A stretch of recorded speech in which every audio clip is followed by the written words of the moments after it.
So happy Friday. What's the flipping date? I don't know what the date is. 17th, 18th, 19th, 20th, 21st, something like that. Friday today. So I haven't done an update for a while. So a quick recap. In January 2019, I was diagnosed with bowel cancer. Stage 3. Undifferentiated adenocarcinoma of the rectum, with no metastasis then. So I had 4 cycles of combined oral and intravenous chemotherapy, Zelock protocol. It's hell. Don't ever take it. It'll destroy your soul. And break of about 4 weeks after the it was break of 6 weeks after the 4 months chemo. So it was 2 weeks chemo on, 2 weeks chemo off, 2 weeks chemo on, 2 weeks chemo off, 2 weeks chemo on, 2 weeks chemo off, and 6 weeks, and then I had 5 weeks of combined oral chemotherapy and radiotherapy. It's 5 days, every day of the week, Monday to Friday. And at the time I was doing rehab in Clouds over in East Noyle near Salisbury. Then it was alcohol addiction, but now we know it's a lot more than that. So since then we've knocked out opioids and benzodiazepines as well. So now we take no pharmaceuticals at all. Then about 6 weeks after the combined chemo radio, and I then had a bowel resection that removed, I think it was about 100mm section of bowel just inside the anal sphincter, so very low down. And at that point I was technically clear of bowel cancer. A couple of times during the treatment, the year 2019, the radiographer flagged a lesion on my liver, but it was never really never really went further than a radiographer flagging it. The oncologist looked at it and chose to ignore it. Cunt that she is. Then last year I had got a temporary bag with the colon resection as well. Supposed to be temporary, still there. 15 months later, whatever. That was supposed to be reversed in January 2020. They forgot about it. The IUH forgot about it. Yeah, just forgot. Didn't bother to do a post-op or anything. So I contacted them in late January, and they saw me in March, and then a virus came along, so I didn't get to have my the X-ray that was required to see if the initial surgery was successful. So in August the 4th, 2020, I went down to the IUH for a water-soluble contrast X-ray, which on the day looked pretty good. It showed that the join, because what they do is they sort of take a section of colon out, so it's like that, and they join it back together. However, it's this join here that's tends to, well, in my case it leaks, so that means there's a direct connection between my bowel and my abdominal cavity. So if it was reversed now and I happened to get stools in the colon, I'd be dead in about 2.5 hours from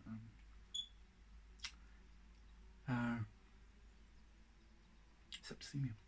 I'd be having fecal bacteria leaking into my abdominal cavity, and that's instant death. That's well, it's not instant, but it's pretty quick death. So that's not going brilliantly. And then so I struggled to get through last year. I struggled to get through the year before, but that sort of knowledge last year of being in remission, that was helpful. And then I started to return to work in October, November, and literally on the day that back in the office, I got a phone call. Well, it wasn't a phone call. I'd had a blood test earlier on in the week, and it showed the CA result had gone from 0.3 up to 49, which was half of what it was at the sort of highest point of my bowel cancer. So at that point, a lot of alarm bells started ringing. Thankfully, down in oncology and IUH. And just before Christmas last year, I was brought in for various scans. I had a CT and MRI standard, and then in the new year I had another colonoscopy. I had a PET CT scan, which uses a radionuclide sugar. And at that time they found a nice big tumour here on my liver. I had it out last week, size of a lemon, small lemon. so it was reasonable size.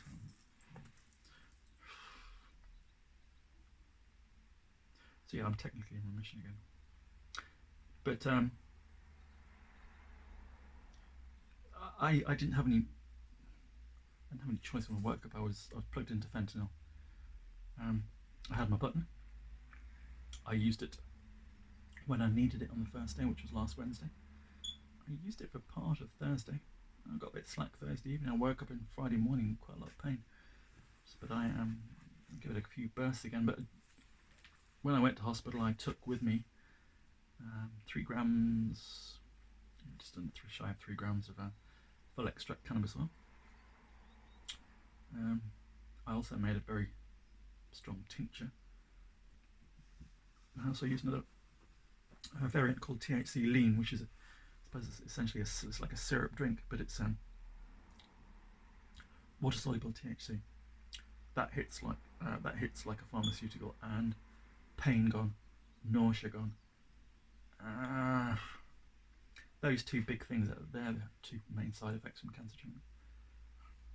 Pain is an ongoing thing, but it's the nausea that really hits me the most. It's the most debilitating part of my day. It's to do with the fact that they've taken part of my bowels away and never restored a colon or a way. Your colon is essentially how your body deals with hydration. So, and salts as well, pretty important for a lot of things. So yeah, my body it's working on jury rig. It doesn't really know what to do a lot of the time. So yeah, I got a lot of nausea, a lot of stomach. It's just sickness, nausea. A lot of the side effects of the chemo were down to peripheral neuropathy, so I get incredible pains in my left foot. Left leg is numb and tingly sometimes, but the pains in my left foot, especially the big toe on the left foot, are like nothing else. It's the only way I can describe big toe is it's like someone's just lopped it off with a very blunt axe. Yeah, I can't feel my big toe most of the time, but when I do, it's pain. So yeah, all the variants of THC and CBD worked very well. Starting to feel a lot of pain and nausea again today.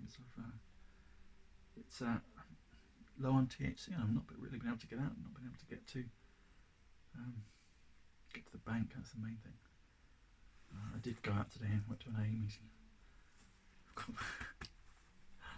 It's a very cool scar, but it's very tender at the moment. And even just getting up from this position is it's not the best thing in the world. But 7, 8, 9 days after a major piece of surgery, I've managed to get out, get in the car, drive to the university, go to an AA meeting, stop at the shop, grab some oat milk on the way back. But it was quite a hit when I got back. I felt really drained, sick, nervous, upset. I get angry at people quite quickly. The things I've stopped taking are also antidepressants. I've been on antidepressants pretty much all my life, since I was about 15 or 16. And it was a fabulous doctor who helped me to do all this process really, but I'm not going to give her the credit. I've done most of the work myself, but I would not have got this far without some really cool people out there in THC world. So if you're watching this and you're one of them, you know who you are.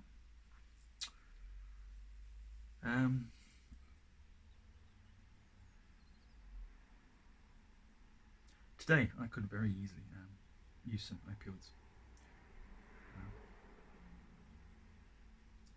Pains across my chest, shoulders, back, and it's horrible. It's disabling, and it makes me angry and cross. But I'm very happy not taking drugs. It's brilliant.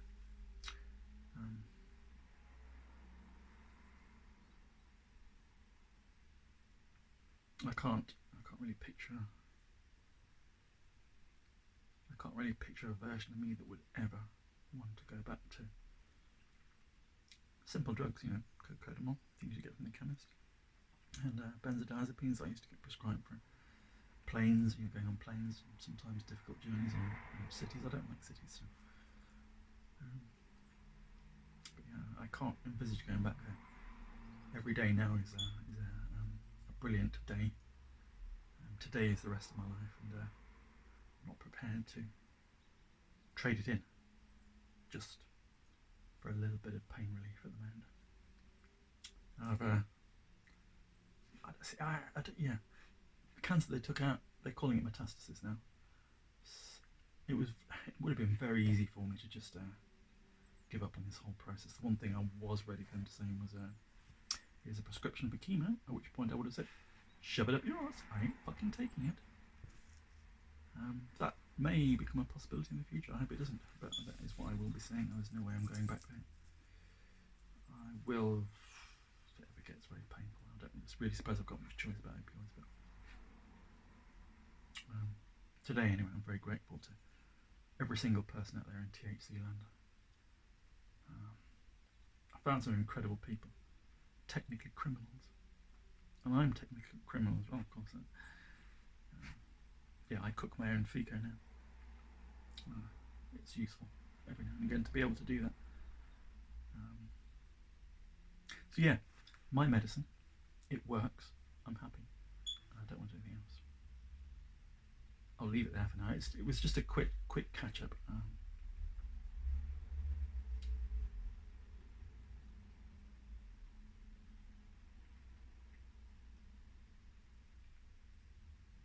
Yeah, I'll leave it there now. I was just going to go on to something else, but I'm realising the time's going on. Let's keep it below the 12 minutes mark. I'll try and make something else of it. And if you do watch this and you are a subscriber, then tell people if it's got potential for other people. If you think there's somebody who you know is struggling with opioids, especially cocodamol, like I say, you can get them from the chemist, and they're innocuous. It's only got 8 milligrams of codeine in each one, but I lived on that stuff for 25 years, and I think it's partly to blame for bowel cancer as well, because cocodamol equals constipation, and constipation. Okay, so cool. See you later. Now I've got to get across there and cut this off.